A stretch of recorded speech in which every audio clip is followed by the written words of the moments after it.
Let's be honest, when you walk into the Bachelor Mansion, you're hit with a lot blinding lights, endless champagne, and a set of unspoken rules.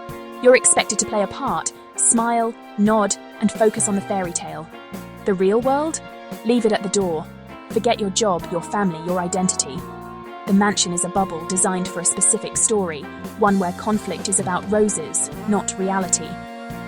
Talking about race or identity feels like breaking a sacred contract. The pressure to conform is immense. Everyone wants to believe in the fantasy. But for me, leaving the real world behind was never an option. I was a black woman, a lawyer, and someone with a complex life. I couldn't just turn that off. The unspoken rules weren't written for someone like me. So I decided to break them, not with a grand gesture, but in quiet moments and honest conversations. I carried myself as a woman seeking a genuine partnership, not just a contestant. I wasn't there just to find a husband. I was there to be seen and heard for who I truly was. That meant bringing my whole self, with all its realities, through those mansion doors. The fairy tale would have to make room for the truth, and that's where my journey really began. My journey began on Nick Viall's season. Walking out of that limo, I felt the nerves and the hope. Getting the first impression rose was validation, a sign that maybe this process could work for me. But reality TV grounds you fast. The promise of being seen started to feel conditional. I was the black front-runner, and the conversations I wanted, about my life, my family, my experience, were often edited out. I felt the weight of representation. I wasn't just Rachel, the attorney. I was a symbol for so many. Every move felt significant. I wanted to represent my community, but I also just wanted to fall in love. Balancing those two things was a struggle. I fought for deeper conversations, to show what a real, interracial relationship could look like. My journey with Nick ended in Finland. It was heartbreaking, but clarifying. I had been true to myself, refusing to shrink to fit the show's boxes. That experience prepared me for what was next. It was a crash course in navigating the franchise, and it solidified my resolve to demand more. When I became the first Black Bachelorette, it was monumental, bigger than me. The excitement was real, but so was the pressure. This wasn't just another season. I carried the hopes of so many, and every choice I made was scrutinized.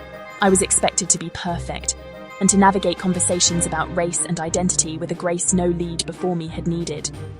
The franchise opened the door, but left me alone to figure out what came next. From day one, I made it clear. I wouldn't shy away from the reality of my position. We talked about family, culture, and the challenges of interracial relationships. I confronted suitors about their families, and even about racism, conversations the show had never seen. It was emotionally taxing. I was a mediator, educator, and leader, all while following my heart.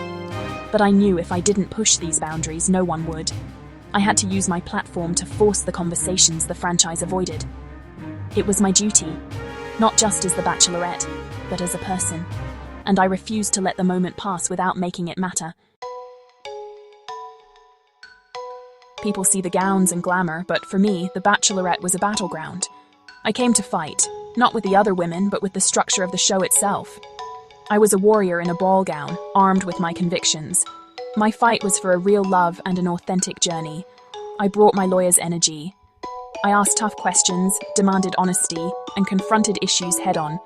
I called out contestants for their behavior, even when it meant uncomfortable conversations about racism. These moments were tense, but necessary. My pursuit of truth put me at odds with producers and some viewers who called me aggressive. But I refused to back down. I knew my worth and demanded respect.